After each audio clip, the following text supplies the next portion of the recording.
queria agradecer muito a presença do Robson Bello, que prontamente se dispôs a falar para nós. Muito obrigada, Robson. Gostaria de apresentá-lo, então, a todos vocês. O Robson Bello é graduado em História pela Faculdade de Filosofia, Letras e Ciências Humanas da USP, é mestre em História Social também pela Faculdade de Filosofia, Letras e Ciências Humanas da USP, com uma dissertação com o título O Videogame como Representação Histórica, Narrativa, Espaço e Jogabilidade em Assassin's Creed, 2007-2015. É doutorando em História Social, também pela Faculdade de Filosofia, Letras e Ciências Humanas da USP, e desenvolve uma pesquisa sobre a ideologia do mito da fronteira na indústria cultural, sobretudo nos jogos eletrônicos. Então, hoje nós vamos ter a palestra do Robson, que vai nos falar sobre o mito da fronteira e a ideologia da violência regeneradora nos filmes e videogames americanos. Muito obrigada, Robson. Então, com você, a palavra. Bem, primeiro eu queria agradecer muitíssimo a professora Olgária, todo o pessoal da cátedra pela oportunidade, a honra de eu poder falar aqui um pouco da minha pesquisa. Eu vou acompanhar um texto aqui na minha apresentação só porque eu sou um pouco prolixo e eu tendo a perder um pouco o foco. Então, vamos começar. Meu nome é Robson Scarasati Bello, né? Eu sou doutorando no Programa de História Social na USP, meu orientador é o professor José Antônio Vasconcelos, minha pesquisa está sob financiamento do CNPq, e meu trabalho de pesquisa é direcionado para entender como o chamado mito da fronteira, que é um dos principais elementos de constituição da identidade nacional nos Estados Unidos, está presente nas produções da indústria cultural, sendo meu objeto em particular os jogos eletrônicos. O mito da fronteira é uma ideologia, um mito fundacional, que refere-se à conquista do oeste dos Estados Unidos. E a maior parte das pessoas reconhece alguns de seus códigos e símbolos por aquilo que chamamos de Velho Oeste.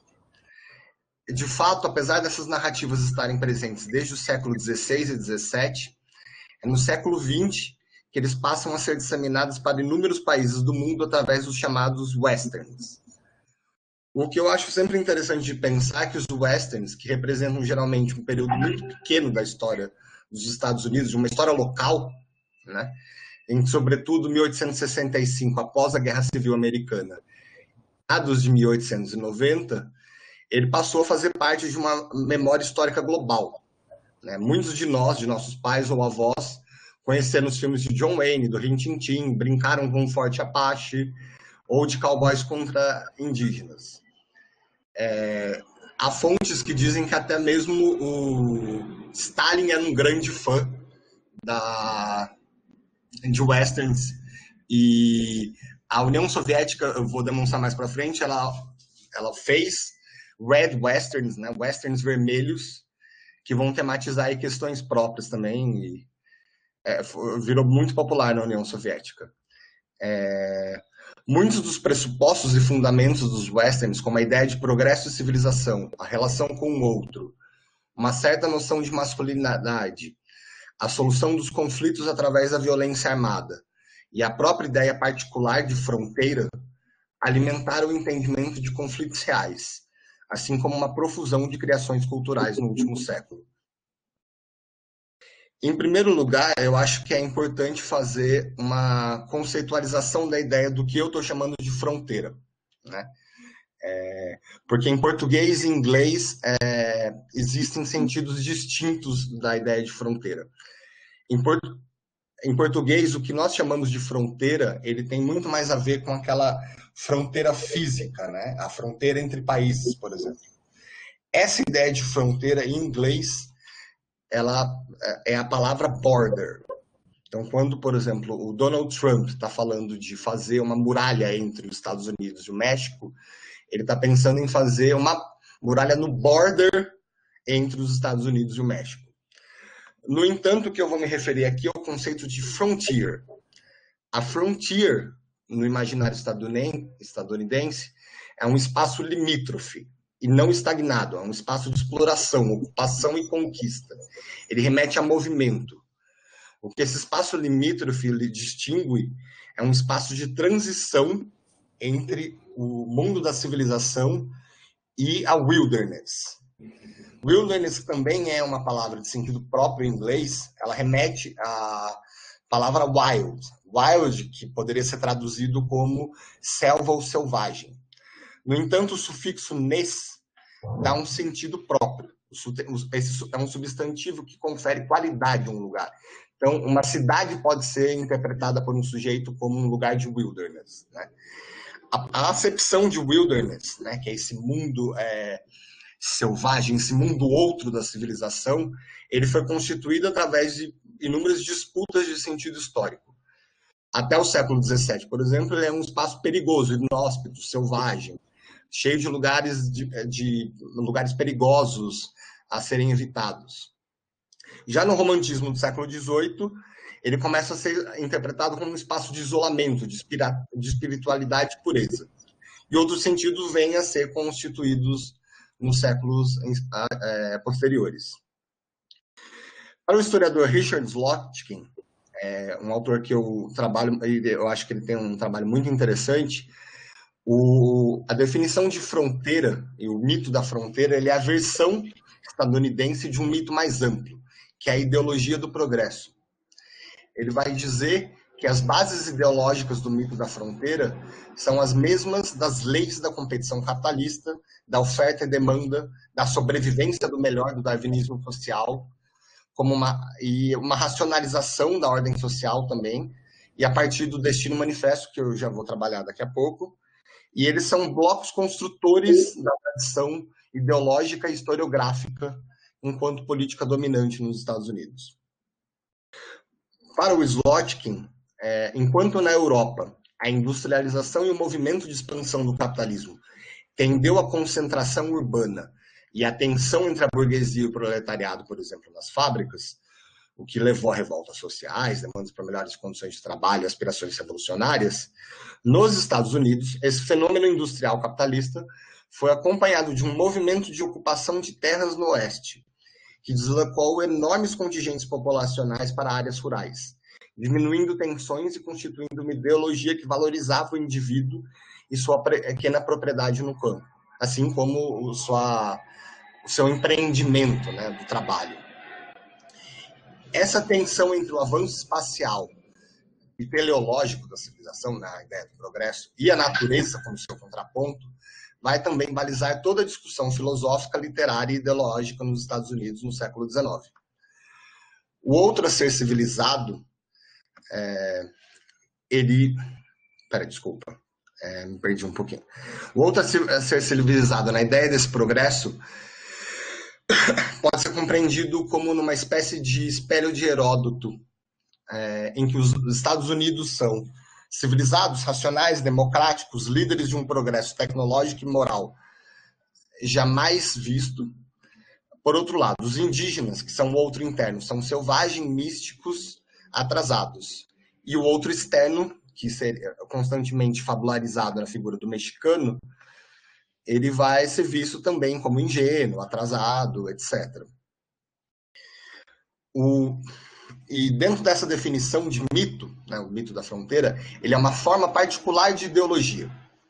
Enquanto a ideologia seria uma produção discursiva, né, em que se concatena ideias, a mitologia é uma espécie de ideologia narrada. Ou seja, ela demonstra, em vez de argumentar e descrever, ela demonstra através de imagens exemplos dessa mesma ideia. Eu gosto para ilustrar um pouco o que é essa ideia do mito da fronteira no século XIX, essa imagem aqui.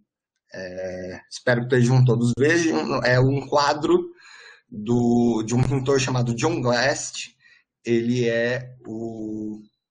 foi pintado em 1872 e é chamado American Progress.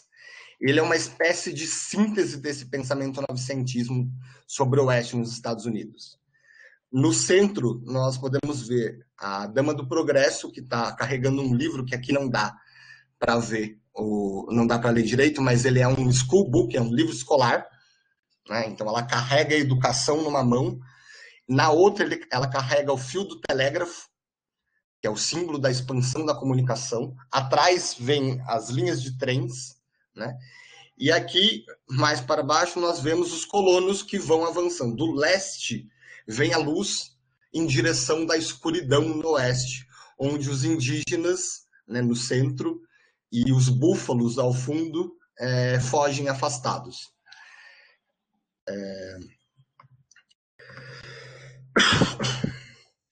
A filosofia do progresso, tão em voga na Europa do século XVIII e XIX, adentrou o recém-independente Estados Unidos com uma força própria e características muito peculiares. A Revolução Industrial acelerou a unificação do espaço sob o domínio da técnica.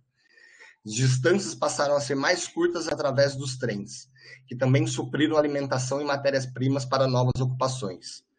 A comunicação passou a ser quase instantânea. As terras passaram a ser organizadas em sua quase totalidade para a produção. Diferente da Europa, no entanto, onde a teoria do progresso imaginava à distância o que os povos de outros lugares do mundo estavam em estágios anteriores e que havia uma evolução natural das sociedades, a qual seu ápice era para os países da própria Europa.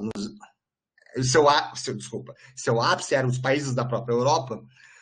Nos Estados Unidos não se tratava simplesmente de entender os primitivos como povos distantes de um estágio anterior. Eles eram também coexistentes, passíveis de serem observados quão mais distante fosse-se a oeste. O homem novo, prometido pela vinda ao novo mundo e pelas revoluções liberais e iluministas, se expressou nos Estados Unidos a partir de uma doutrina específica, a do Destino Manifesto, Manifest Destiny. O termo Manifest Destiny foi cunhado pelo jornalista John O'Sullivan em 1845, em defesa da anexação do Texas pelos Estados Unidos, em guerra contra o México. Na concepção do Destino Manifesto, os Estados Unidos e os americanos eram um povo escolhido e especial e estavam destinados a disseminar seus valores para o oeste. Vai ter estudiosos, por exemplo, que vão articular uma certa visão puritana religiosa dentro dos Estados Unidos, essa missão de levar os valores civilizacionais e cristãos, seja para o oeste, né, na colonização contra os nativo-americanos, e que essas mesmas ideias vão balizar o próprio imperialismo americano no século XX. A tese do Destino Manifesto alcançou imensa popularidade. Ela foi produzida a partir de esperanças e expectativas que concebiam o avanço para o oeste e a conquista da fronteira como passo necessário que lhes permitiriam ter um pequeno espaço de terra para cultivar sua subsistência e estabelecer uma família e uma comunidade. De acordo com o historiador Frederick Merck, o Destino Manifesto foi um projeto de redenção do velho mundo pelo exemplo, gerado pelas possibilidades de criar um paraíso na nova terra. Para o historiador David Stephenson, essa ideologia modelou a forma pela qual os Estados Unidos até hoje se entenderam e se colocaram em suas relações internacionais, interpretando tal Destino Manifesto como um papel providencialmente dado aos Estados Unidos a liderar ao mundo a coisas novas e melhores.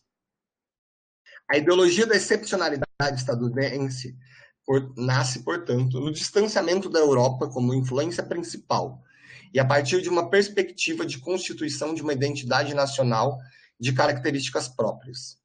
O projeto civilizacional vê o oeste como a fronteira a ser levado aos avanços do progresso, interpretando o conflito com o outro, seja a natureza ou selvagem, como uma batalha pela redenção em relação ao velho mundo, sendo realizada, sobretudo, através da violência. Os diversos mitos foram, dessa forma, uma elaboração narrativa e alegórica de um fundamento ideológico civilizacional, justificando e inspirando a mobilização social. No final do século XIX, em 1893, a palavra conceito frontier ganhou um estatuto acadêmico e historiográfico a partir de uma conferência feita por um então jovem historiador Frederick Jackson Turner, em meio à Exposição Universal de Chicago.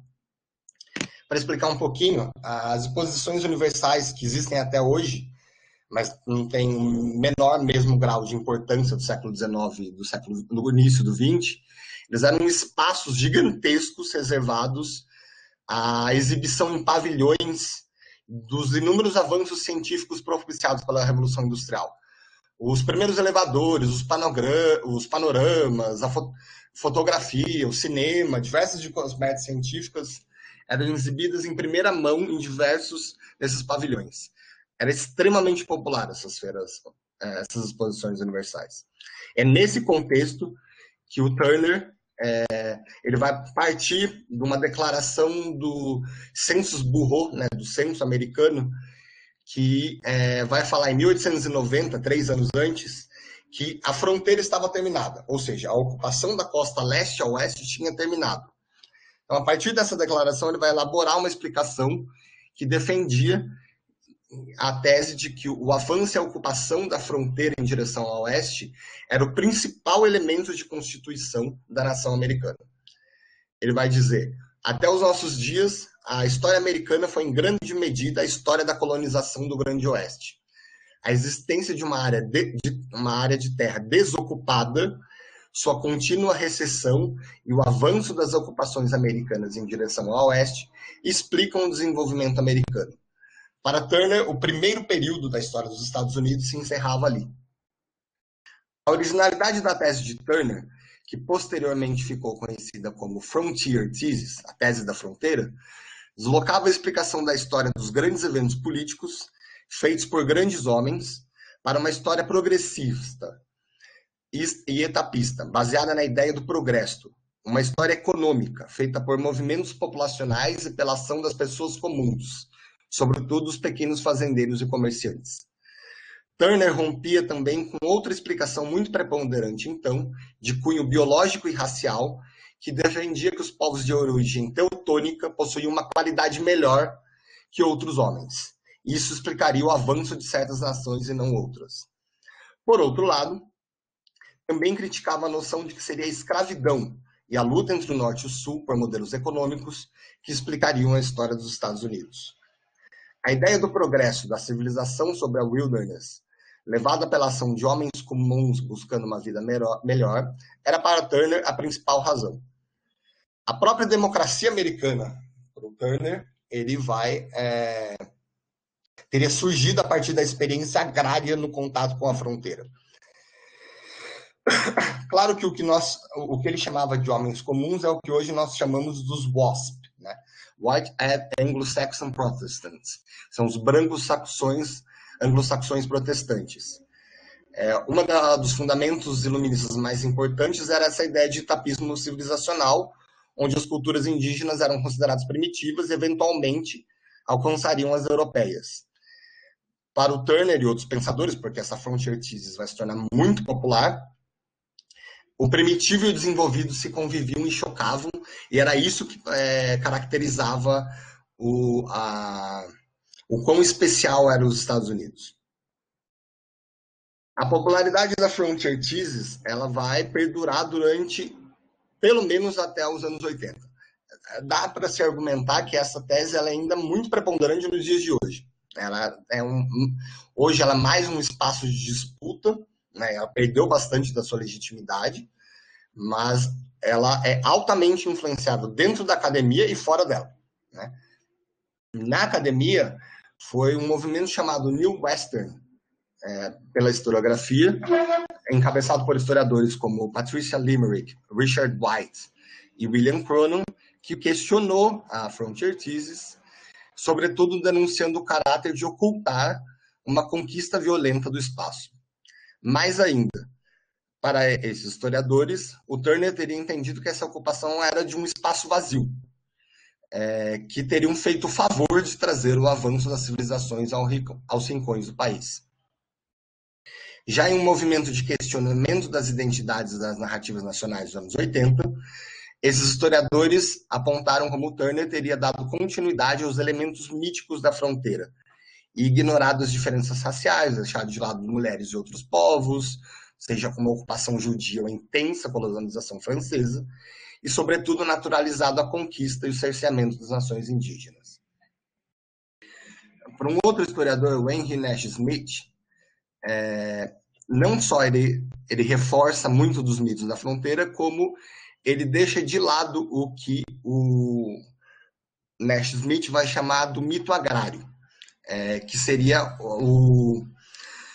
narrativas a respeito do agrarianismo devedoras do romantismo, em que o principal paradigma é de que as terras para oeste do Mississippi seriam dominadas por um paraíso da agricultura. Essa sociedade agrária, que teria sido ocupada pelos homesteaders, né, seriam pequenas fazendas, pequenas comunidades, que era envisionada desde o tempo de Thomas Jefferson, não teria, para esse intelectual, se concretizado pelas condições da Revolução Industrial. Então, o Turner teria também, nessa defesa da lógica do progresso, também apagado esse outro impulso, essa outra narrativa. A contraposição entre o impulso civilizatório, a visão de um jardim sagrado no oeste e o choque com o outro e a wilderness, vai produzir um importante tema para a cultura estadunidense. A figura do homem civilizador, seja do empreendedor individual, frontiersman, ou do pequeno fazendeiro, indivíduos armados que se colocam contra os perigos e a favor do avanço da conquista da fronteira. Essa é uma das narrativas fundamentais por quase todo o século XX, definidora da modernidade estadunidense, tendo sido amplamente apropriada por diversos gêneros de produção dentro da indústria cultural, da literatura pulp, histórias em quadrinhos, o cinema e, mais recentemente, nos jogos eletrônicos. A tensão entre o avanço civilizacional e a idealização do mundo rural apareceu muitas vezes nas fantasias literárias dos frontiersmen, seja a partir de certas leituras de personagens verídicos, baseados em personagens reais, como Daniel Boone ou Buffalo Bill, ou dos fictícios como Leatherstocking. Um dos personagens mais famosos da literatura, deixa eu passar aqui uma imagem, é o Daniel Boone. Daniel Boone, ele foi um homem da fronteira, um caçador de peles, e ele rendeu muitas representações, sejam literárias, seja pinturas, filmes posteriormente. Ele é considerado um dos heróis do Oeste, né? E ele foi interpretado tanto como um homem que levava a civilização para o wilderness e assim ajudava a construir um império, como também um homem selvagem, primitivo e impulsivo, que não se encaixava na civilização e, portanto, buscava a natureza. Alguns biógrafos entendiam ele como uma criatura da providência, ordenado pelo céu como um pioneiro na wilderness para avançar a civilização e a extensão de seu país. Nesse quadro, que também é muito interessante, ele sintetiza um pouco essa visão do progresso, nós temos o Daniel Boone liderando uma diligência de colonos, então, e a luz acompanhando eles frente a uma frente do quadro muito mais nas trevas, né? O Daniel Boone, ele vai sendo interpretado nessa tensão entre o primitivo e o civilizado. E é justamente por ele possuir internamente, ele não ser nem completamente um homem do espaço civilizado, nem completamente um selvagem, que ele consegue produzir essa transição entre a civilização e a wilderness. Vou passar a imagem. Outro herói da fronteira é o Kit Carson, que também é um caçador de pele que se tornou herói de muitas dime novels, e ele foi descrito como, através das dificuldades, exposições, perigos e tentações, que os heróis adquirem todas as suas virtudes e escapam de seus vícios. O herói do oeste americano foi progressivamente representado como alguém que matava cada vez mais indígenas, símbolos e adversários pertencentes ao mundo selvagem. A partir de fontes literárias, alguns autores, sobretudo Richard Slotkin, vão argumentar que a principal característica das narrativas mítico-ideológicas, sobretudo no século XVII, está baseada na ideia da regeneração pela violência. O conflito teria sido produzido pelas ideias trazidas pelos puritanos do Velho Mundo em choque com a experiência da wilderness no Novo Mundo. Seu desenraizamento de uma terra dada por Deus na Inglaterra teriam, por vontade própria, ido a uma nova terra repleta de temores, com pessoas de pele mais escura e absolutamente estranhos. O conflito com os indígenas e a wilderness seria realizado em plano terreno, mas também simbólico. Sua conversão era a possibilidade de levar a palavra, a ocupação do Oeste, a possibilidade de uma criação de uma nova Jerusalém. Para os puritanos, os nativo-americanos representavam forças das trevas que tentavam nos ao demônio. Superar isso seria o triunfo contra o mal. Diversas narrativas de sequestro, onde mulheres e crianças eram capturadas por indígenas, que, como nós bem sabemos, existiam no século XVII e vão ser produzidas até em desenhos animados no meio do século XX, teriam representado um embate entre o mundano e a alma, entre Cristo e o diabo. A família e tudo que ela representava era ferida e levada às terras obscuras por seres estranhos, apresentados como sexualizados, glutões e cruéis. Neste lugar, o próprio pecado era testado.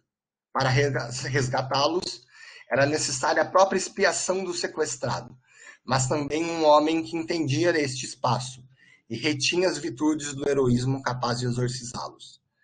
Personagens como Daniel Boone, Leatherstocking e o General Custer eram modelos de homens que eram capazes de adentrar a wilderness e saírem ilesos dela, exterminar indígenas e manter a pureza racial.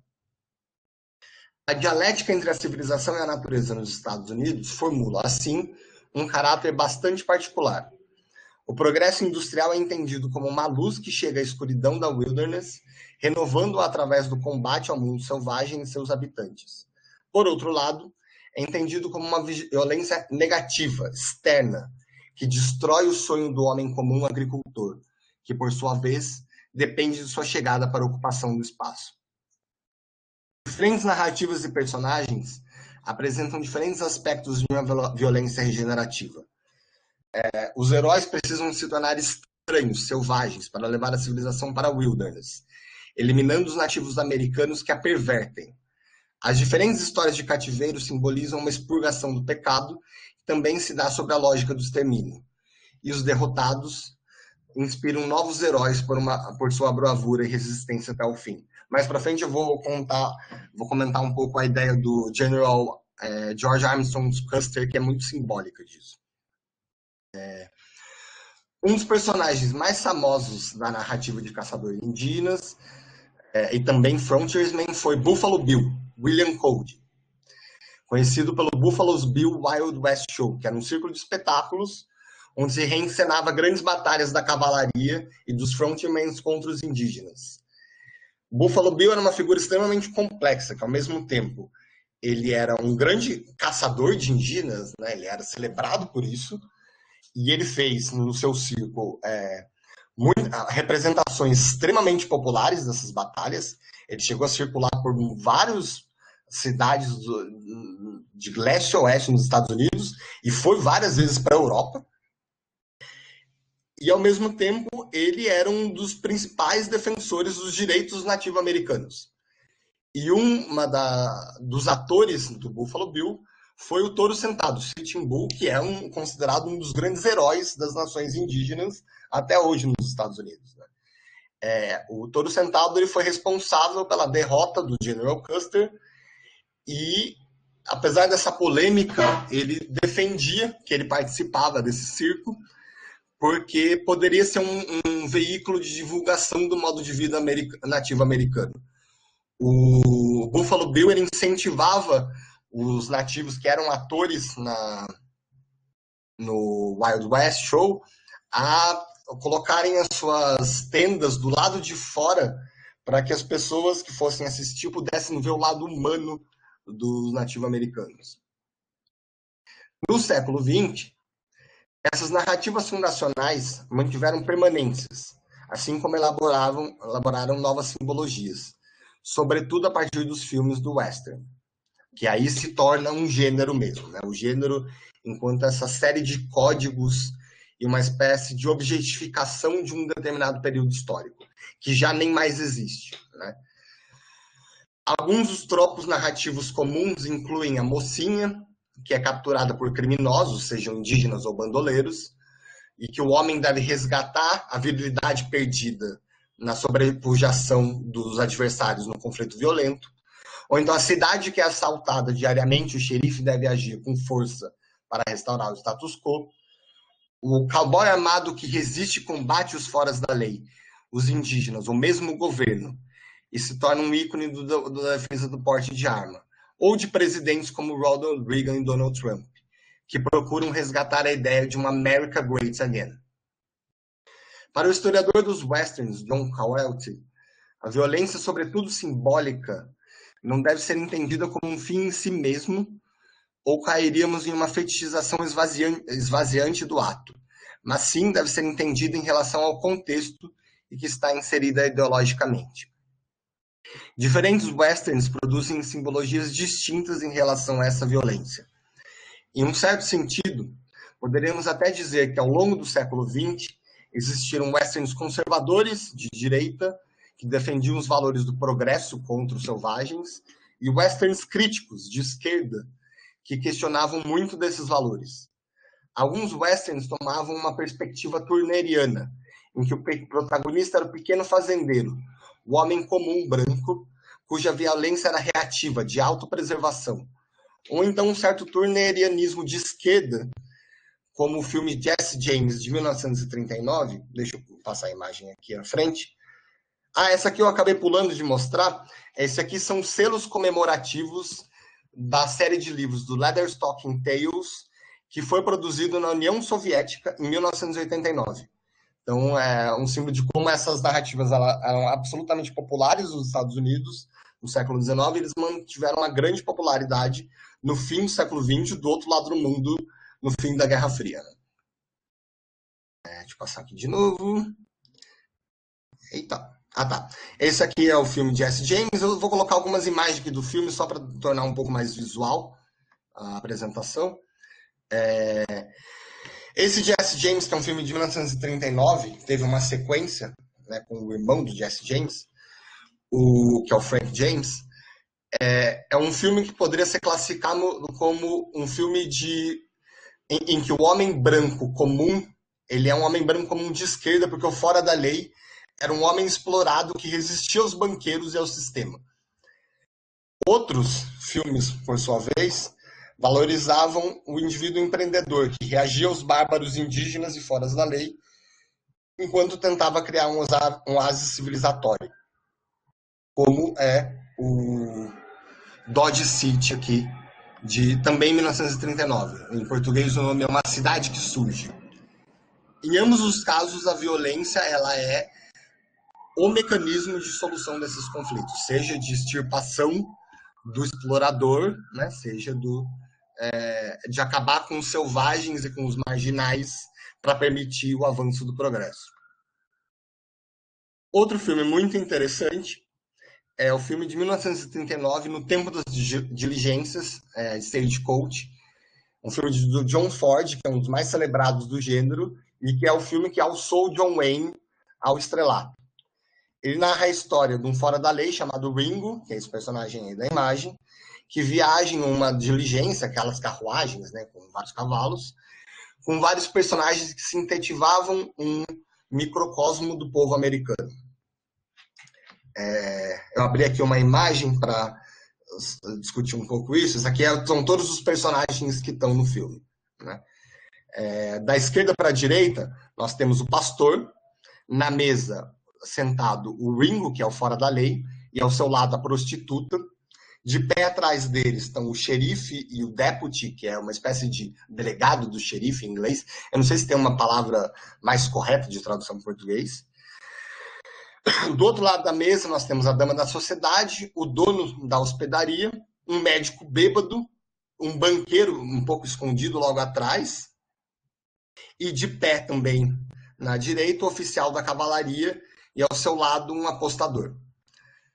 O tema das diligências é uma narrativa moral que questiona o preconceito, demonstrando o valor da prostituta, do médico bêbado do fora da lei, contra a hipocrisia do apostador, que se veste bem, mas não tem caráter, do banqueiro, que é extremamente ganancioso, e da dama da sociedade, que é uma pessoa que é extremamente julgadora, aquelas pessoas arrogantes, julgadoras, mas que recebe a generosidade da prostituta.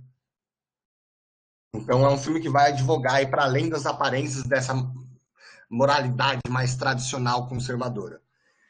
Em meio a esse microcosmo dos viajantes, o clímax do filme é uma cena excepcionalmente muito bem construída de um ataque de um bando de indígenas, que é derrotado pelo uso das armas de fogo por John Wayne e a eventual chegada da cavalaria. As contradições dos homens civilizados devem ser resolvidas e o inimigo externo, barbárico e selvagem, é algo que os une e prova sua distinção. Então é na derrotada violenta, no ato violento que se mantém a coesão da civilização, ao mesmo tempo em que se advoga essa crítica, essa reflexão à moralidade. Apesar de ser um filme extremamente crítico e reflexivo para os padrões hollywoodianos de 1939, o ato de violência contra os indígenas regenera o espírito dos vencedores. E ao final do filme, John Wayne, com um ato de violência, mata os opositores aí na historinha particular do John Wayne e permite que ele e a prostituta sejam felizes no espaço redimido que é o Oeste. O espaço da violência e a civilização nos westerns vai acompanhando discussões da política interna e externa nos Estados Unidos. A partir dos anos 50, é possível criar-se uma nova categoria de entendimento que poderia ser chamada de o culto do pistoleiro. A partir desse culto do pistoleiro, se antes a arma de fogo ela era um dos mecanismos narrativos, ela era parte da história, agora o domínio quase super-humano da arma de fogo marca uma espécie de aristocracia guerreira que decide os rumos da história e da nação. 2 filmes eu acho que são interessantes para opor como exemplo para essa discussão.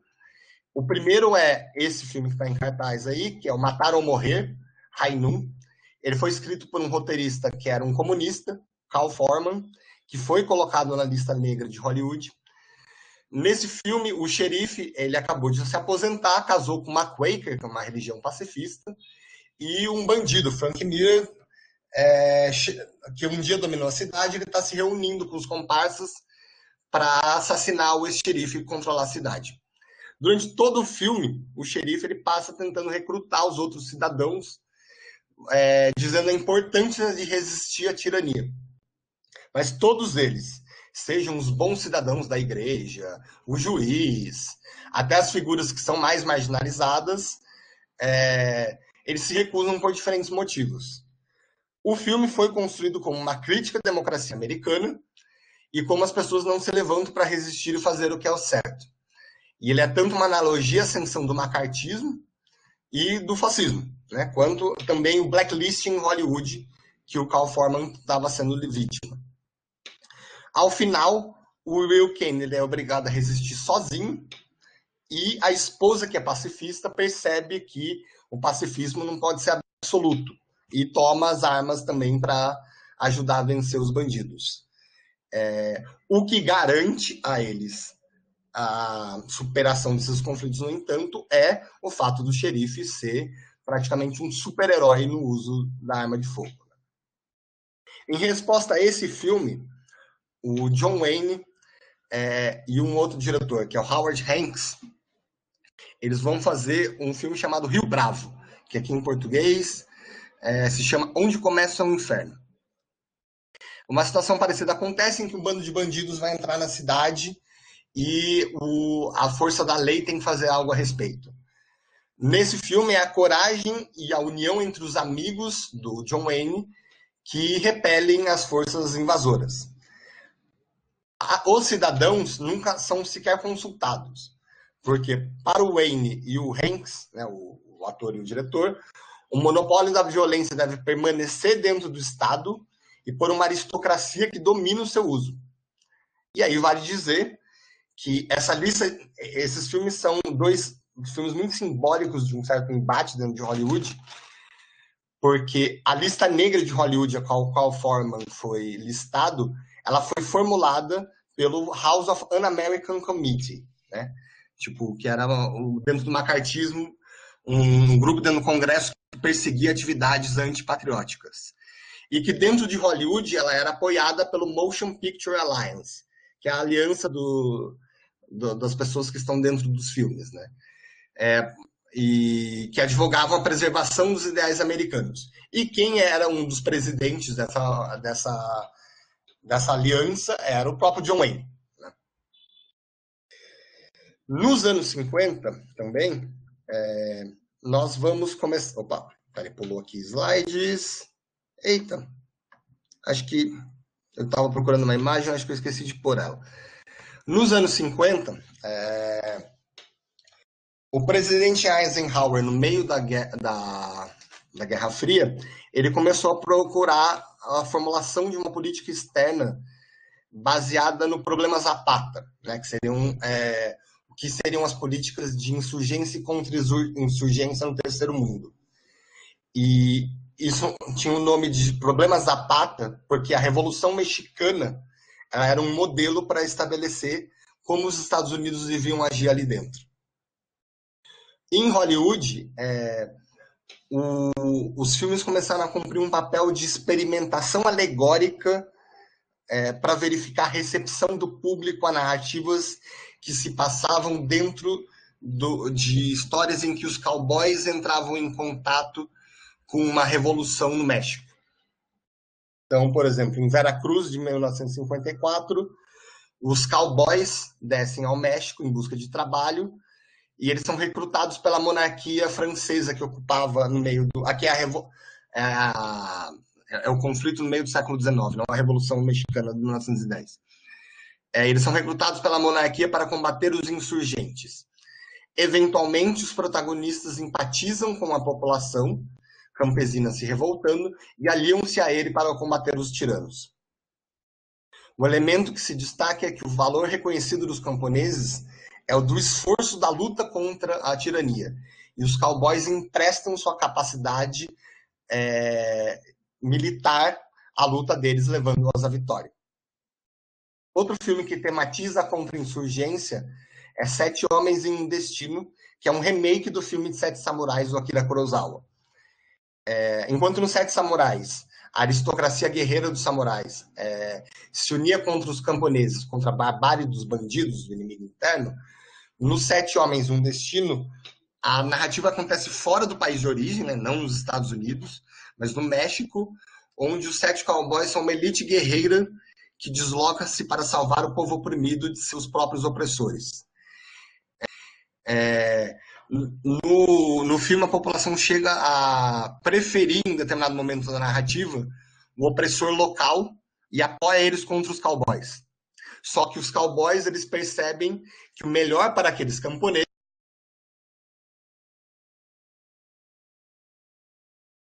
dos interesses dos próprios camponeses, que eles não percebiam, os cowboys vão lá e eliminam o opressor deles. Essa estrutura do mito, ela vai sendo reencenada e adaptada em diferentes circunstâncias históricas. E todo esse pensamento da contra-insurgência, que está ali sendo encenado nos Estados Unidos, em filmes dos anos 50, ele é uma base do pensamento que legitima a entrada dos Estados Unidos na Guerra da Coreia, na Guerra do Vietnã, já nos anos 60. Na Guerra do Vietnã, particularmente, as metáforas em torno da ideia dos cowboys contra os índios é utilizada constantemente por oficiais e soldados. Então, os helicópteros são chamados de cavalaria, os Vietcongs são chamados de selvagens, de indígenas, de nativos. A Guerra do Vietnã foi assim sendo interpretada no imaginário americano como uma reencenação da guerra contra os indígenas e uma solução para o problema Zapata. Isso é algo que vem a ser tematizado, ser utilizado depois no Apocalipse Now do Coppola. Né? Aí ele pega todas essas imagens aí da fronteira e tira um sarro no filme.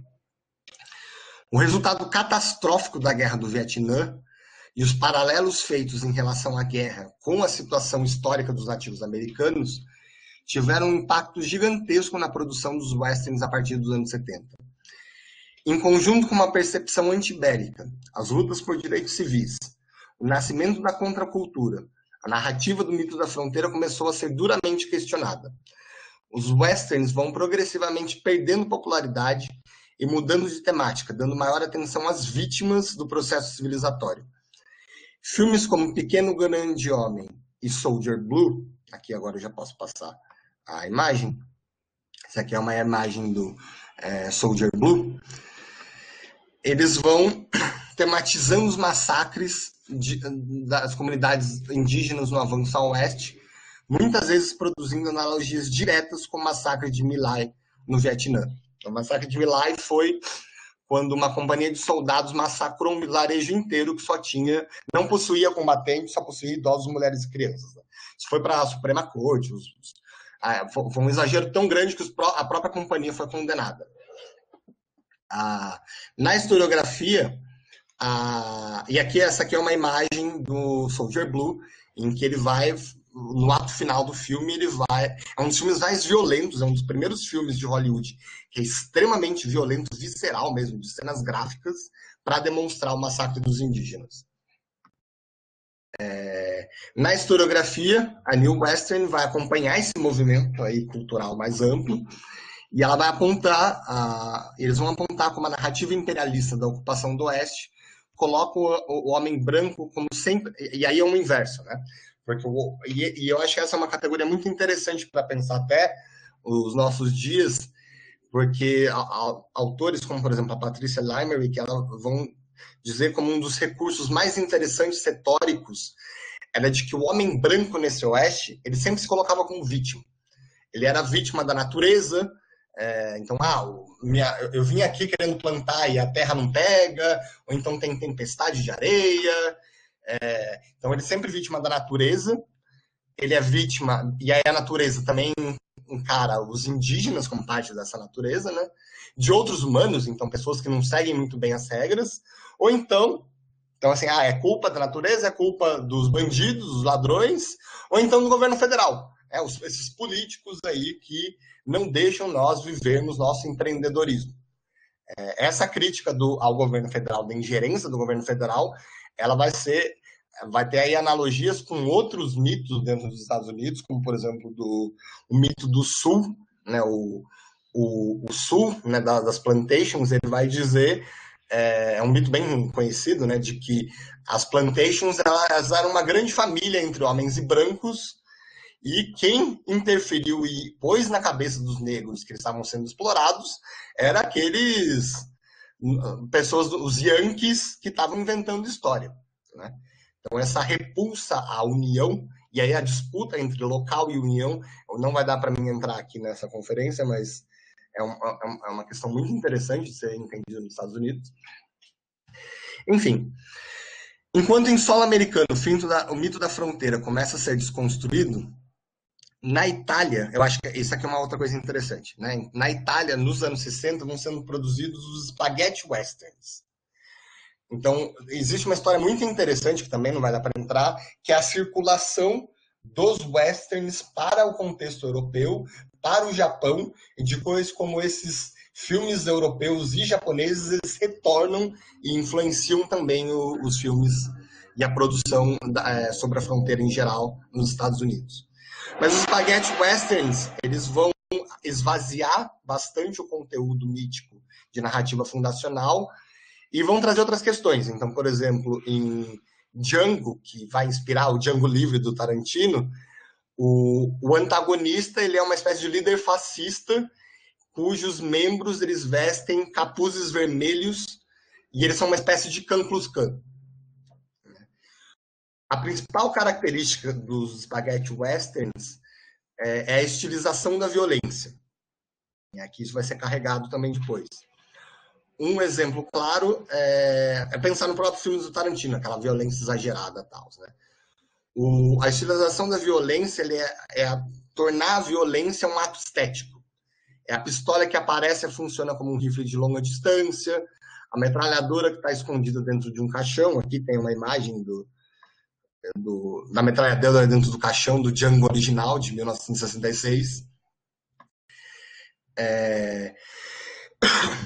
Os close-ups de câmera que focam no olho, aquelas câmeras que só o olho, os personagens olham meio fixamente um para o outro, que deriva-se de composição de história em quadrinhos e assim por diante.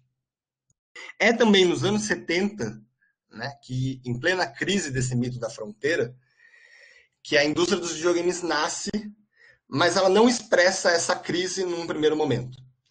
Os primeiros jogos voltados à representação do passado, ou seja, os primeiros jogos que têm a história como tema, é Oregon Trail, em 1971, tem uma imagenzinha dele aqui, e Gunfight, de 1975.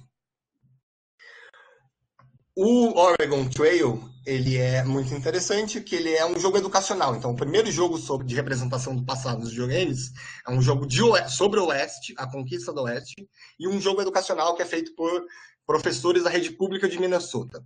É uma história interessantíssima também, porque a hora que o consórcio público estadual de Minnesota é privatizado, esses jogos desaparecem, né? Então, é a eficiência da empresa privada contra o público.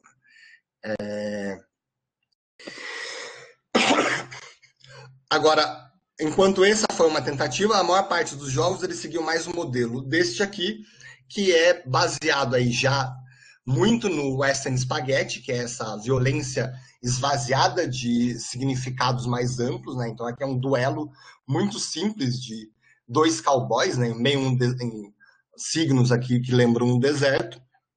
O que é interessante esses jogos são, em geral, feitos no Japão ou na Europa. A produção não é tão grande nos Estados Unidos, pelo menos no primeiro momento. Então, o que é espalhado dentro dos jogos eletrônicos é essa visão muito distanciada do que é esse mito da fronteira original. Aí, voltando para Hollywood, nos anos 80 e 90, a crise das identidades nacionais e o fortalecimento da crítica ao homem branco como esse símbolo nacional, engendrou uma série de westerns feitas com cowboys negros ou cowboys mulheres, que problematizavam os fundamentos do mito da fronteira. Grande parte dos filmes do Clint Eastwood, que é outro ícone dos westerns, né, direcionaram a representação a uma perspectiva libertarian, no sentido estadunidense da palavra, né, que é tipo aquela coisa, o que hoje a gente pensa um pouco mais como o anarcocapitalismo, né, que é progressista nos costumes, mas valoriza muito mais a iniciativa individual empreendedora. Os filmes, a partir da década de 80, reconfiguram um mito da fronteira, questionando muito seus fundamentos ideológicos, enquanto reforça e reproduz outros. O aclamado Dança com Lobos, um filme bem famoso de 1990, ele veio a ser chamado de eco-western, fazendo uma crítica à exploração indevida do meio ambiente pela colonização americana e valorizando a relação nativa americana com este. Um pouco na ideia do bom selvagem, que, né, tem uma relação mais orgânica com a natureza. Por outro lado, Tombstone, ele vai resgatar um dos ícones heróicos do Oeste, que é um marshal, um xerife chamado Wyatt Earp, apresentando uma versão realista dos acontecimentos.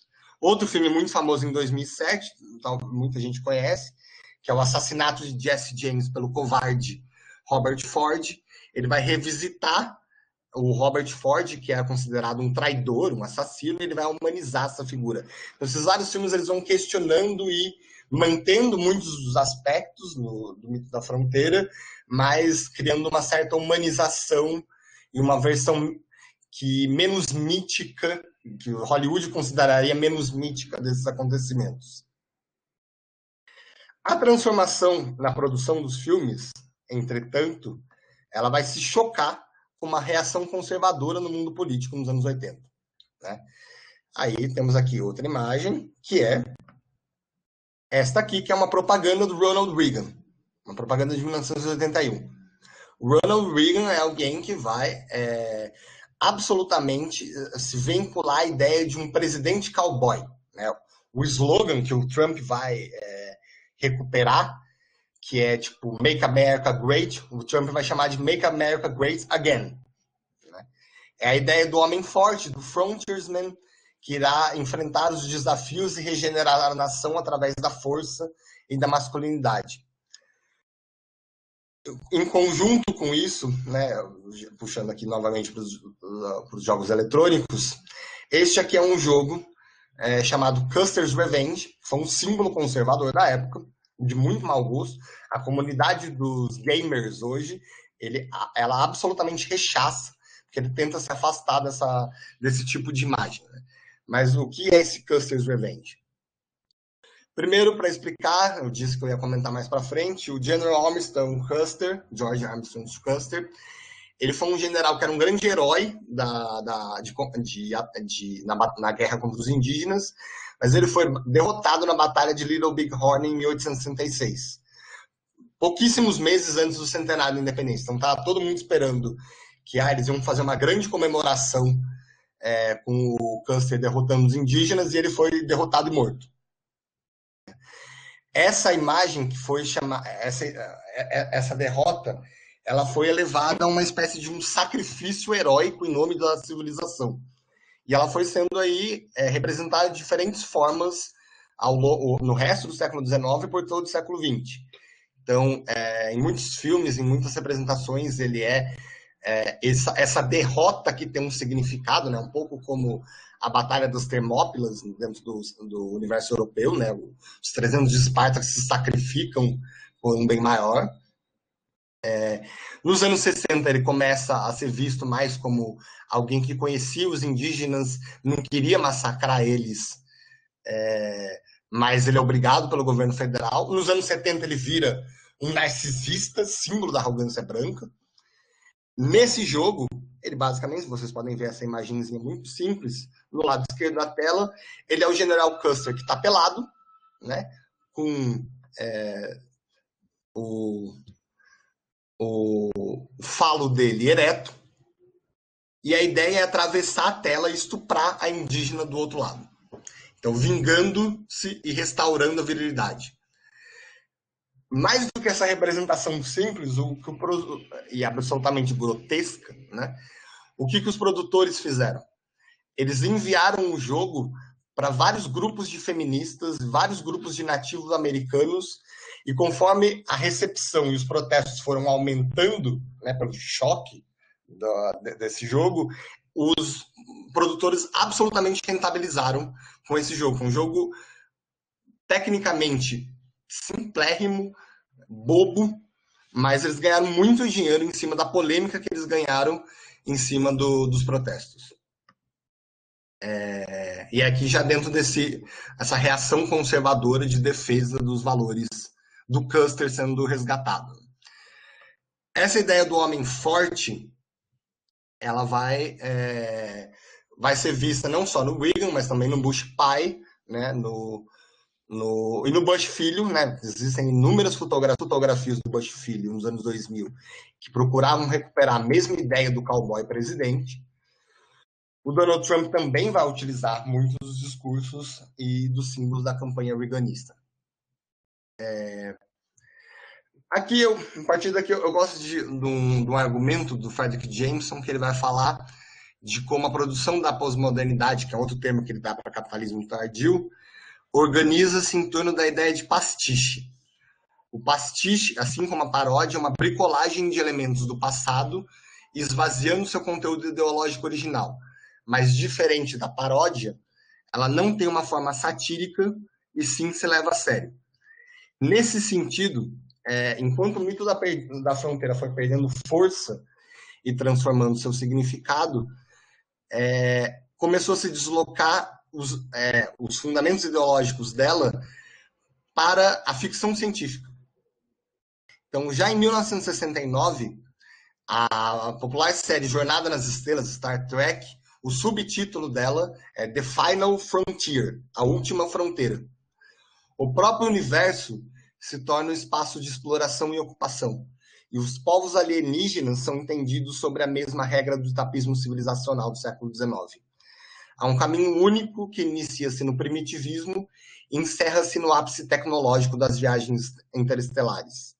Em 77, com Guerra nas Estrelas, o George Lucas afirmou que era uma tentativa de reatualizar o mito da fronteira, né? E Avatar, por exemplo, em 2010, que foi um estouro de bilheteria, ele era uma reencenação do Dança com Lobos, né, o filme de grande sucesso de western de 1990. Uma série de space westerns foram produzidos, né, já aí, a partir dos anos 70, que tem que lidar com forças da lei, piratas espaciais, um outro alienígena, que é um engenho nativo, uma força estrangeira ameaçadora, e a violência, que em geral a ficção científica é vista como algo da barbárie, é muito interessante de ser observada como ela é usada só quando estritamente necessário, né? Que é a justificativa imperialista por excelência. Né? A maior parte dos discursos imperialistas, eles atacam-se para defender. E essas fantasias agora da fronteira, eles vão passar, por exemplo, se expressar como na empreitada bilionária do Elon Musk a ocupar o vazio, a terra vazia de Marte. Né? Assim, a força do mito da fronteira como narrativa fundacional e a popularidade do gênero ainda pode ser entendido dentro das representações do Velho Oeste como ele traz questões que são importantes a serem pensadas. Dessa forma, eu trago em último lugar aqui um dos meus objetos principais de pesquisa, que é os jogos da série Red Dead Redemption, né? Que são duas das produções mais rentáveis que a indústria já teve. Então, peraí, tá aqui. Essa aqui é uma imagem do primeiro Red Dead Redemption de 2010. O Red Dead Redemption, se vocês puderem observar nessa cena, todo esse espaço, o jogador pode pegar o personagem que está na cena da tela e pode ir para ele, de cavalo ou de outras formas. Então, uma das coisas que me instigou a pesquisar jogos eletrônicos é que, diferente de filme ao qual você vê aquela narrativa do minuto zero até o último minuto da mesma forma, ele é sempre linear, os jogos eletrônicos, eles supostamente reconstituem um espaço e demandam que o jogador explore esse espaço. Né? Então, nesse jogo de 2010, que é um dos jogos mais caros, ele foi o jogo mais caro produzido então, e um dos mais bem vendidos, ele apresentava um oeste americano fictício baseado no Texas, no México e num leste civilizado. Na cena introdutória dele, ele vai satirizar todos os fundamentos tradicionais do mito da fronteira. Ele tira sarro da ideia de progresso, do avanço científico, da religião, da busca de vida melhor, etc. Os personagens, em sua grande maioria, são uma caricatura do homem do oeste. Tem aquele médico de pseudo-curas, que tem o elixir, que resolve tudo. O garimpeiro que busca o tesouro perdido, que na verdade desseca túmulos. Tem um antropólogo expulso de Yale, porque ele cheirava muita droga e era extremamente racista e via os nativos-americanos como bestas selvagens. Então, ao mesmo tempo que ele representa toda essa sátira, ele apresenta pessoas brancas, ele reproduz no sentido de as pessoas brancas e locais são indivíduos honestos e trabalhadores que sofrem interferência do governo federal e são vítimas da natureza. Que é a crítica da Patricia Limer, que é o discurso da colonização branca por excelência. Mais do que isso, por ser um videogame e apresentar esse espaço massivo para exploração, a representação, que é essa reapresentação do passado, ela é sempre fruto de escolhas. O que você mostra, o que você não mostra, né? Ou como você resolve mostrar algo. E aqui ele reproduz, não necessariamente na narrativa discursiva, mas na possibilidade de interagir com esse espaço, o que seria essa vida desse cowboy, desse colono no oeste. Né? Então, o jogador pode lidar com gado, pode explorar a natureza, caçar animais selvagens, coletar plantas. E a Wilderness é esse lugar quase mítico, né? Perigoso, e quando o jogador quer se proteger, ele volta para as ilhas civilizatórias, que são as cidades. O jogo ele é altamente inspirado pela violência estilizada dos espaguete, então tem várias metralhadoras e 50 tipos de armas diferentes para matar os adversários. E o ceticismo sobre a narrativa nacional fundacional perdura ao longo, ao mesmo tempo que ele reconstitui a fronteira como um parque de diversões.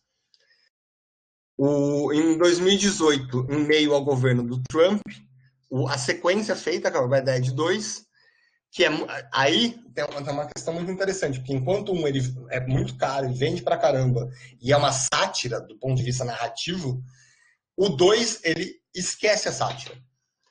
Ele começa a se levar absolutamente a sério. Ele poderia ter sido inserido nos anos 50 enquanto narrativa. E aí ele vai apresentar um velho oeste em seus sonhos e das ilusões de forma muito mais séria e convincente. Só para vocês terem uma noção aí de tamanho de espaço, o primeiro ele tem 19 quilômetros quadrados dentro da escala ali do mundo virtual para ser explorado, enquanto o segundo tem mais de 40 quilômetros quadrados. Então é algo que no mundo real, por exemplo, nunca seria possível desfazer um parque de diversões desse tamanho. E aqui se mostra a completude da experiência desse mito da fronteira.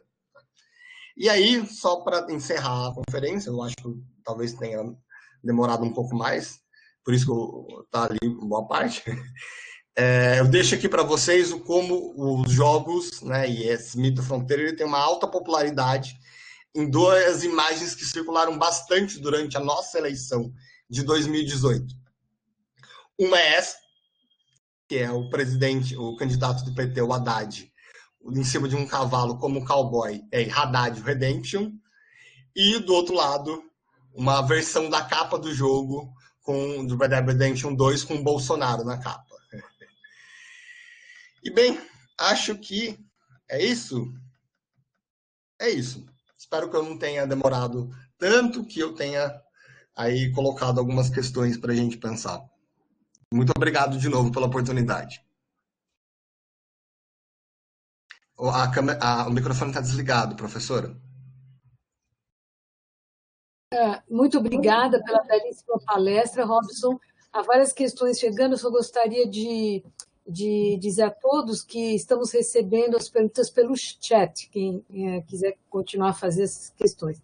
Há uma primeira aqui, Robson, que é sobre a questão do impacto do mito da fronteira e da violência regeneradora na cultura política dos Estados Unidos, tanto nos republicanos, mas também nos democratas. Uhum. Não, sem dúvida. O que eu tentei demonstrar um pouco com exemplos dos filmes é que esses mitos, essa ideologia é uma ideologia fundante da identidade nacional americana. Ela não é uma identidade de esquerda ou de direita, necessariamente. É claro que os republicanos eles vão se voltar mais a esse tipo de ideologia de uma América grande do passado. Mas os democratas também vão se utilizar disso. Né? Você vai ter presidentes democratas que vão aí utilizar códigos do mito da fronteira, o JFK, por exemplo. Antes de ele ser assassinado, o programa de governo dele é a New Frontier, isso nos anos 60. Então, você tem ali um compartilhamento de códigos. Por exemplo, vamos pensar, se enquanto os republicanos eles vão retornar mais a essa América grande do passado, que na figura dos frontiersmen, do cowboy, é muito comum dentro dos democratas que esse mito da fronteira seja deslocado para a ficção científica. Então, Jornada nas Estrelas, ele é um símbolo dentro da cultura nerd progressista. Então, Jornada nas Estrelas é defendido como, teve o primeiro beijo interracial da televisão, ele mostra uma utopia de um mundo em que nós superamos as contradições da nossa vida, estamos melhores, mas Star Trek reproduz muito dos mitos. A própria ideia de como os capitães da Enterprise eles chegam nos planetas, os planetas eles são classificados entre primitivos e avançados. E como as analogias, então, por exemplo, os Klingons são uma grande analogia da União Soviética. Os Romulanos são uma grande analogia dos chineses. E essa é uma série que é considerada progressista, ela não é considerada conservadora, reacionária, nem nada do gênero. Se você chamar um fã de Star Trek de conservador, ele vai ficar muito bravo. Né? Então, os democratas, sim, eles se apropriam, muitas vezes de formas diferentes, ressignificando. Nenhum democrata vai ser pego vivo falando que ele é a favor de matar nativos americanos, lógico. Mas ele é o mesmo consumidor que acha muito, que não vê problema nas batalhas interespaciais com os alienígenas invasores. Não, muito obrigada. Tem mais umas questões, eu vou ler a seguinte e depois a outra. Você prefere que eu faça as duas simultaneamente ou na sucessão? Qual você preferir, professora? Eu acho que eu vou fazer em duas. Eu acho Tá que eu vou bom. fazer. A Marina Soler Jorge pergunta o seguinte: queria que você falasse em westerns que estão tratando de gênero, como Godless e Westworld. Godless, sobretudo, me parece muito interessante, pois há muitas inversões. Você vai fazer a próxima já ou já Eu respondo? posso ler para você e depois eu posso repetir. Tá bom. Leandra Yunes pergunta, nossa colega da cátedra, professora. Pergunta se você observa alguma aproximação caricatural entre representação do indígena e orientais nessa filmografia, e quais as diferenças entre diretores de esquerda e de direita nisso? Tá. Em relação a gênero, a partir dos anos 70, mas aí sobretudo a partir dos anos 90, dentro dessa crise desse mito da fronteira que vai pensar esse homem branco, etc., se começa a se ter mais pesquisas e mais representações colocando a mulher num protagonismo. Né? Então, tem o Quick and Dead, que eu me esqueci o nome, Rápida e Mortal, dos anos 90, que a Sharon Stone é um filme do mesmo diretor do Homem-Aranha, o Sam Raimi, e ela é absolutamente inspirada nos spaghetti western, e ela é uma cowboy super veloz, super forte, e ela tem um trauma do passado que se ali, através do ato de violência, vai regenerar a honra, regenerar, destruir os traumas através de matar o antagonista no presente. Godless eu assisti muito pouco para eu dar uma opinião mais bem fundamentada, então eu preferia não. Westworld, ele tem uma outra linha, porque o Westworld ele vai misturar ali o mito da fronteira dessa representação do passado do Oeste com mais uma representação do mito da fronteira pensado numa ficção científica, né? Mas ele está dentro dessa ressignificação de pensar as mulheres como também protagonistas deste Oeste, né? Desses códigos de masculinidade, desses códigos de violência regeneradora. Só que aí é mais num sentido, não há uma subversão dos códigos do mito, e sim uma inclusão de um novo papel social dentro desse mito. Né? Aí tem uma diferença entre esses. Mas é que Westworld, em particular, eu acho que a discussão ela vai estar muito mais dentro de um debate sobre virtualidade, sobre inteligência artificial, sobre o que significa ser humano, né, o que significa liberdade. Né? Eu acho que o principal tema do Westworld é a liberdade, né? Então, os robôs que são programados a serem livres e a liberdade é você ser livre, apesar dessa liberdade programada, né? Mas eu acho que, em síntese, a inclusão das mulheres nesses filmes desde os anos 90 é repensar esse papel da representatividade nessa narrativa que é tradicionalmente masculina e branca. Né? Assim como a inclusão dos cowboys negros, que também começam a ter muitos filmes, os cowboys negros são inseridos já na década de 80, principalmente, um pouco antes até. Quanto à comparação com o orientalismo e os nativos americanos, eu acho que a comparação ela é muito válida, eu acho que tipo, é por aí mesmo. Então, Tá, eu tô na cátedra Eduardo Said, eu não sou um especialista em Said, então vou falar um pouco que eu entendo, tá?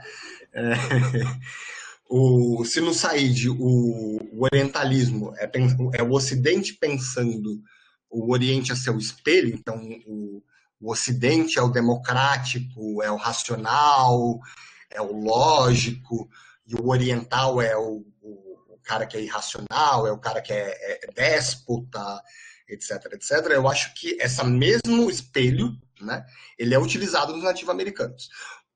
Outros significados são colocados, né, porque o oriental ele é uma civilização. Os nativo-americanos não são uma civilização, né? Eles são povos, eles são muito mais próximos dos animais, da natureza, eles são povos primitivos. Existe essa ideia de etapismo social que está muito presente. Então, os orientais eles não vão chegar nos ocidentais, né? Eles são uma versão deturpada do Ocidente. Os nativo-americanos não. Eles podem chegar no Ocidente, né? Então, é uma leitura iluminista muito forte de você levar... É por isso que na imagem aqui do American Progress, a Dama do Progresso está levando um school book. Ela está levando um livro escolar, porque a educação dos nativos é fundamental. Assim que aí tem paralelos com as missões cristãs de evangelização, né? Então, por exemplo, se você pegar eu li os diários desse General Custer que eu comentei. O Custer ele vai falar, olha, eu não tenho problema nenhum com o indígena enquanto raça em si. É extremamente prazeroso você ter um indígena educado que sabe conversar com a gente e, lógico, o indígena é subserviente em absoluta, né? Ele é submisso, ele é o empregado. Mas é absolutamente gostoso. O problema são esses grupos indígenas aí que são irrazoáveis, né? Que não conseguem entender a razão de que nós precisamos ocupar essas terras para ter mais produção, para ter mais civilização, né? Então, eu acho que a comparação ela é muito interessante de ser explorada. Eu faria um pouco essa diferença. O nativo é primitivo, o oriental é a versão deturpada, mas que eles são observados através de um espelho negativo em absoluto. Tá ótimo. Uhum. Então, agora, uma outra questão. Eu vou pronunciar o segundo acentuação. É Selby, porque não está acentuada para pegorar. Bom, muito interesse pela discussão, especialmente quando você descreve os westerns conservadores e progressistas. A partir dos anos 1960, há o maior viés progressista aparecendo na produção cultural. Mas nas representações mais atuais, nos filmes e nos games, você analisa como uma visão ainda progressista, pois principalmente nos games há uma crítica cada vez maior sobre as narrativas conservadoras e até reacionárias. Seu comentário. Tá. Você quer fazer mais alguma, professora? Eu já respondo essa. Comentário só da Marina Soler Jorge, que ela diz que Godless é maravilhoso porque justamente não entra no estereótipo de colocar a mulher no lugar do homem. Os homens é que perdem. Tem sempre alguma... Eu vou ler aqui, né? A todos os homens falta algo, um olho, um braço. Quer dizer que as mulheres não estão querendo falar dos homens, né? Faz esse comentário. Assim, como eu tenho estudado, aí é um problema meu, eu preciso ir atrás mesmo. Faz parte um pouco de recorte de pesquisa, como tem muita produção sobre o Oeste, eu acabei recortando e ficando mais até 2010. Porque, tipo, pelo menos o meu recorte inicial ia ser até 2010. Então, eu acabei deixando um pouco de lado algumas produções mais recentes. E aí, como Godless é uma série demanda aquela coisa de você ficar vendo muitos episódios, etc., aí é uma deficiência que eu tive. Mas eu cheguei a ver o primeiro episódio, mas eu não fui para frente. Então, não estou capacitado a falar mesmo. Mas eu vou atrás, então. Obrigado pela sugestão. Quanto à pergunta do Selby, eu acho difícil dizer se hoje está mais conservador, reacionário, mais progressista. Porque, pelo que eu analisei, em todo o século XX, convivem-se representações conservadoras, reacionárias e progressistas. Então, muitas vezes é feito um filme conservador e um filme progressista é feito em resposta. Ou então um filme, como dei o exemplo, o Rainum, ele recebe uma resposta do John Wayne no Rio Bravo. No caso dos videogames... E aí também a gente precisa muitas vezes se questionar o que a gente está chamando de progressista, conservador e reacionário, né? Então, por exemplo, a Red Dead Redemption mesmo. Ele é conservador, progressista, reacionário. Aí eu vou dar um exemplo que eu gosto muito de comparar. Assassin's Creed, que é o tema do meu objeto, e eu estudei particularmente o terceiro, que ele vai se passar durante a independência dos Estados Unidos. O protagonista é um nativo americano. Então, eles fazem a subversão de o protagonista da independência dos Estados Unidos ser um indígena. É uma série que declara, no começo de todos os jogos, que eles são um time multicultural, que tem pessoas de todos os gêneros, orientações sexuais, identidade de gênero, de múltiplas crenças. Então, é uma série que se coloca absolutamente como progressista. E, nesse jogo, ela tem um protagonista nativo americano. No entanto, o personagem que é um nativo americano, ele é filho de um inglês com uma nativa. O personagem, né, que é esse filho dos dois mundos, ele sabe lidar muito bem com a natureza, porque ele tem sangue indígena, e ele gosta de ler, porque ele tem sangue inglês. Então, é uma visão absolutamente biologizante e racializada do que são os gostos pessoais a partir dessas duas origens étnicas raciais. A gente poderia chamar isso de uma visão extremamente racista, apesar de ser um jogo que está tendendo aí ao progressismo. Por outro lado, o Red Dead Redemption, que satiriza muito das categorias do mito da fronteira, ele vai apresentar, e que não coloca os nativos como protagonistas, eles vão representar nativos americanos numa complexidade enorme. Vai ter o nativo que ele prefere uma política de coexistência com os brancos, outro nativo que prefere uma política de enfrentamento, se tem divisões internas, se tem visões diferentes sobre como agir em relação a esse espaço ocupado. Ou seja, ele não é protagonista, é uma narrativa que não se pretende progressista, mas é uma visão menos racializada, mais progressista do que a visão racial e que seria reacionária do outro jogo. Então, aí muitas vezes entender essas produções em grandes blocos, não sempre, muitas vezes dá para colocar em blocos, né? Mas algumas vezes você perde as contradições internas aí que vão reproduzir certas visões reacionárias, outras progressistas, outras conservadoras. É muito difícil a gente achar um filme que seja completamente um ou outro, né? Então, dizer que se a indústria está caminhando para uma coisa mais progressista ou reacionária, mesmo na representação dos westerns, eu acho difícil dizer.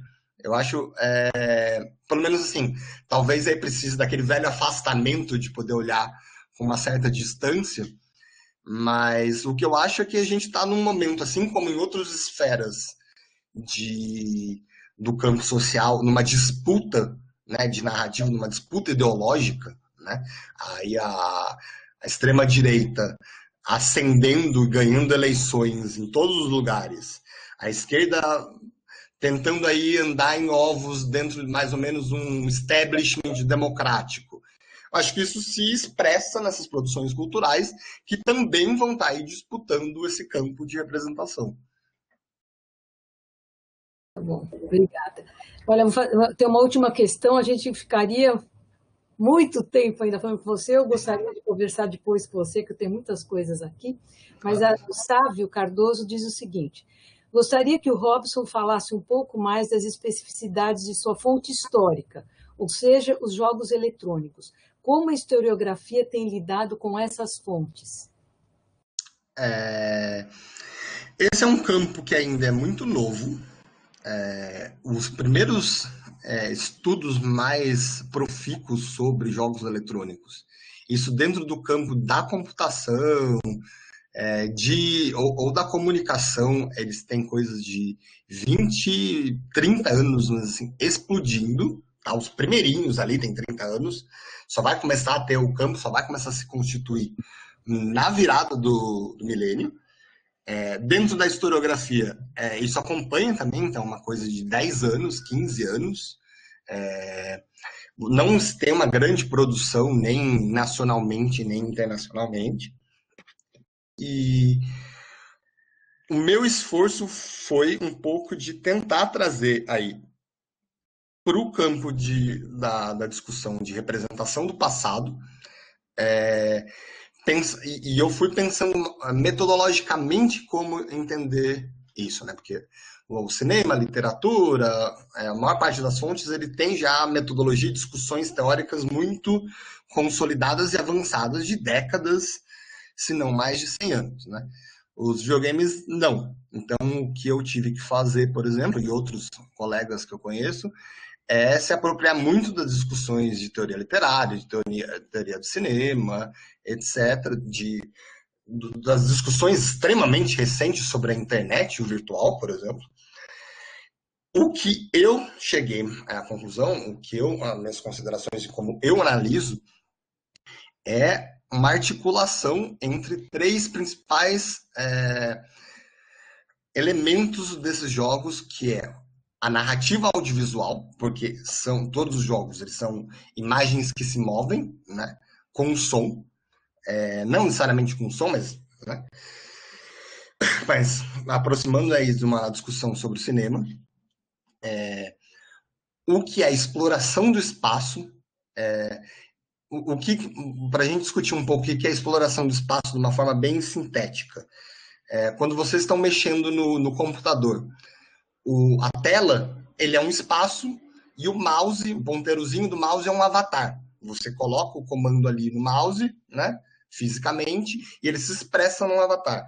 O videogame é isso, né? O videogame, você tem um espaço que pode ser bidimensional, pode ser tridimensional, você coloca os comandos num controlador e controla esse avatar nesse espaço virtual.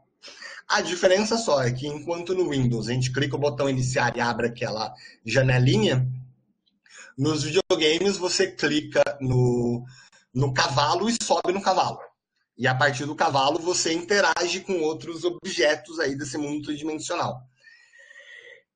E outra coisa que determina, então, nessa mistura desse aspecto visual, o aspecto do espaço, é o aspecto de quais são as regras. E aí, como é um jogo, tem toda uma discussão dentro da teoria do lúdico, né? Então, que vai desde o Royce, na década de 30, para vários outros intelectuais, que vão pensando qual é o significado do lúdico, né? Então, num jogo, as regras determinam o que você pode fazer, o que você deve fazer, o que você não deve fazer. Então, por exemplo, o que é o futebol, se não dizer para os jogadores o seguinte: olha, qual que é o método mais eficiente de você pegar uma bola e jogar numa rede?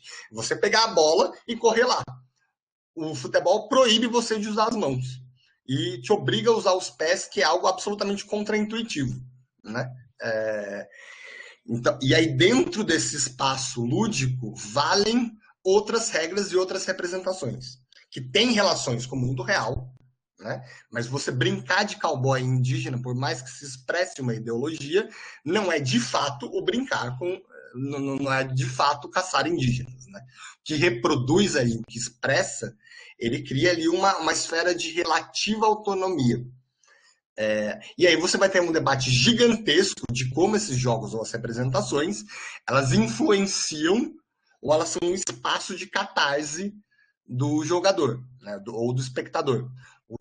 Você assistir um filme de violência, ele te incentiva a ser violento, ou ele é um espaço controlado que permite que você esvazie a violência num lugar que não vai fazer mal a ninguém.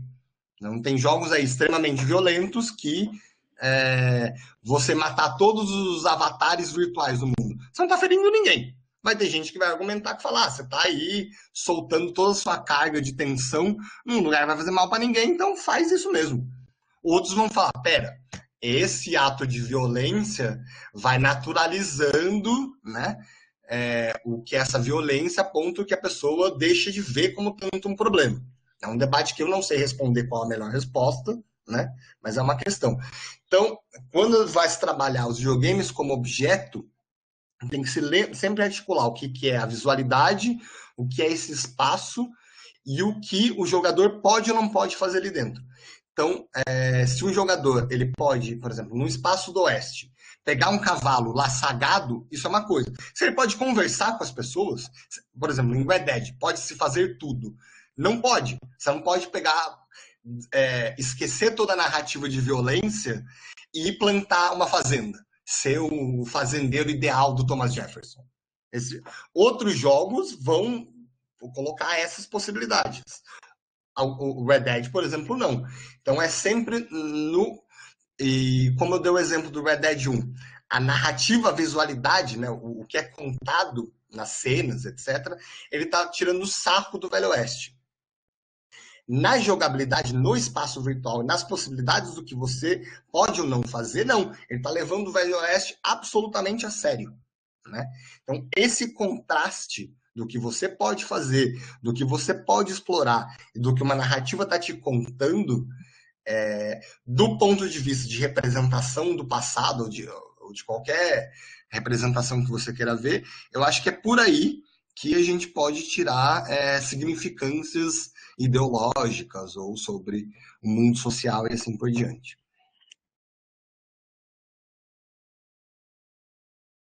Está desligado o microfone, professora. Muito obrigada, Robson. Nós vamos precisar então encerrar. Espero e esperamos tê-lo muitas vezes conosco. Isso é um prazer. Muito obrigado. Nós vamos continuar as nossas conversas.